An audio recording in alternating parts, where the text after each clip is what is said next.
Singapore एक ऐसी country जो टूरिस्ट के बीच काफ़ी पॉपुलर है। सिंगापुर का official name the Republic of Singapore है और सिंगापुर बहुत ही छोटा आइलैंड है जिसका एरिया केवल 721 स्क्वायर किलोमीटर है और 50 से 60 किलोमीटर में ही पूरा सिंगापुर कवर हो जाता है। मतलब कि सिंगापुर हमारी दिल्ली से भी छोटा है। सिंगापुर कंट्री होने के साथ ही साथ सिटी भी है और आइलैंड भी है और ख़ास बात यह है कि सिंगापुर की कोई कैपिटल भी नहीं है। सिंगापुर साउथ ईस्ट एशिया में पड़ता है और मलेशिया और इंडोनेशिया इसके पड़ोसी देश हैं। सिंगापुर में मलाय लैंग्वेज चलती है और यहाँ पर सबसे ज़्यादा लगभग 34% बुद्धिस्ट रिलीजन के लोग रहते हैं। लेकिन ये मिक्स्ड रिलीजन कंट्री है और यहाँ हिंदू, मुस्लिम और क्रिश्चियन रिलीजन के लोग भी रहते हैं। सिंगापुर की करेंसी सिंगापुर डॉलर है और एक सिंगापुर डॉलर के लिए आपको लगभग 55 रुपीस देने पड़ते हैं। यहाँ का टाइम इंडिया के कंपैरिजन में 2.5 घंटे आगे चलता है। सिंगापुर की पॉपुलेशन भी केवल 56 लाख है, लेकिन एरिया के हिसाब से यहाँ आबादी काफ़ी ज़्यादा है। लेकिन यहाँ ट्रैफिक की प्रॉब्लम ज़्यादा नहीं है क्योंकि यहाँ पर आपको रोड पर कार चलाने के लिए भी परमिट लेना होता है जिसकी बोली लगती है और शायद आपको पता नहीं हो पर इस परमिट के लिए 30 से 40 लाख रुपए तक देने पड़ते हैं।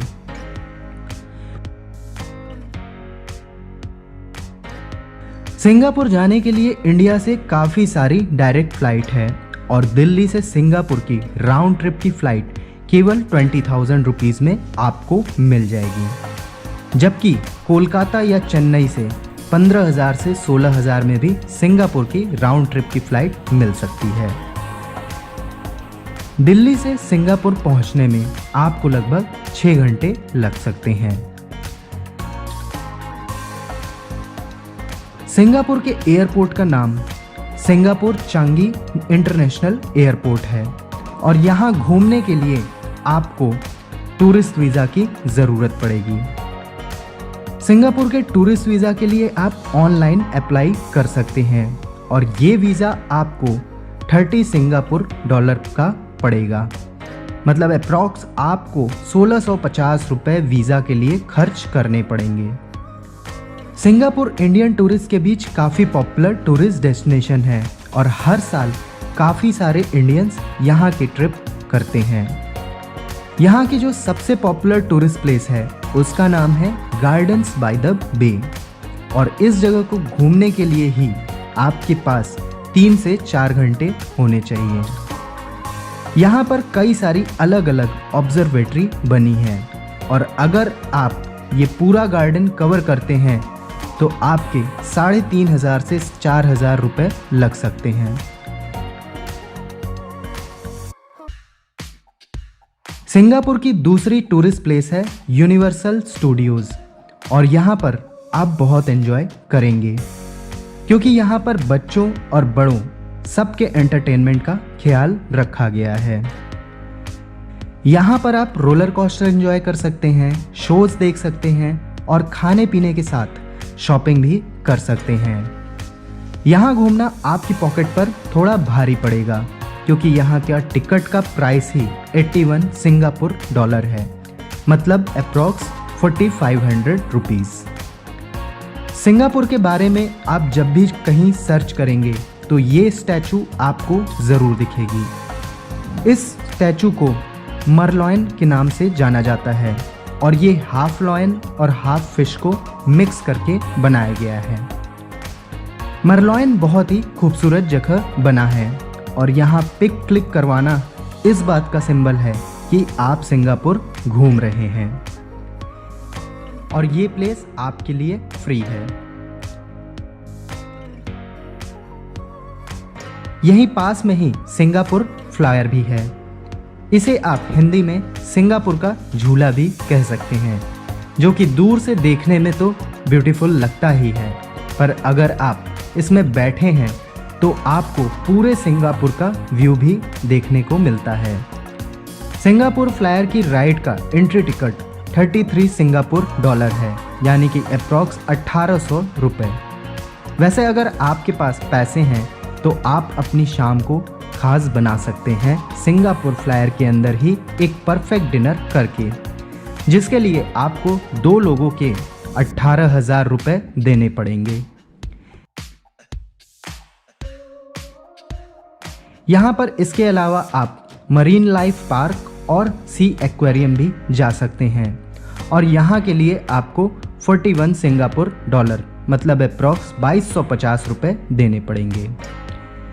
वैसे ये सभी टूरिस्ट प्लेस मरीना बे के आसपास में ही हैं, और यहीं पर आप केबल कार और मरीना सैंड स्काई को भी एंजॉय कर सकते हैं। साइट सीन करने के लिए आप हॉप ऑन हॉप ऑफ बस यानी कि होहो बस का यूज़ भी कर सकते हैं, जो कि आपको 33 सिंगापुर डॉलर मतलब अप्रॉक्स 1800 रुपये में एक दिन के लिए मिल जाएगी। और सिंगापुर घूमने के लिए यही बेस्ट ऑप्शन भी है, क्योंकि टैक्सी के लिए आपको बैठते ही करीब 3.5 सिंगापुर डॉलर देने पड़ेंगे, मतलब अप्रॉक्स 165 रुपीज़। लेकिन अगर आप ज़्यादा लोग हैं तो टैक्सी का यूज़ भी कर सकते हैं। इसके अलावा आप चाहे तो यहाँ बस की राइड भी ले सकते हैं, जिसकी एक राइड का मिनिमम फेयर 100 रुपये के आसपास है। साथ ही सिंगापुर में आप मेट्रो का सफ़र भी कर सकते हैं, और यहाँ पर मेट्रो के लिए मिनिमम आपको 100 रुपीज़ तक खर्च करना पड़ सकता है, और आपके पास वैल्यू कार्ड है तो यही खर्च लगभग आधा हो जाएगा। लेकिन आप चाहे तो 10 सिंगापुर डॉलर में ही एक दिन का अनलिमिटेड मेट्रो और बस राइड का ट्रैवल कार्ड ले सकते हैं, मतलब लगभग 550 रुपये में ही पूरे दिन मेट्रो और बस की अनलिमिटेड राइड ले सकते हैं। सिंगापुर में और भी कई सारी एक्टिविटी कर सकते हैं, जैसे night safari, river safari, water park और मेगा जंप जैसी एक्टिविटी को एंजॉय कर सकते हैं। सिंगापुर में आपको होटल पर कम से कम 3,000 रुपये से 4,000 रुपये पर डे खर्च करना पड़ सकता है। वैसे इससे कम में भी कुछ होटल्स मिल जाएंगे, लेकिन वो अच्छे नहीं होंगे। साथ ही 1,000 रुपये से 1,500 रुपये पर डे में यहाँ पर हॉस्टल्स भी मिल जाएंगे।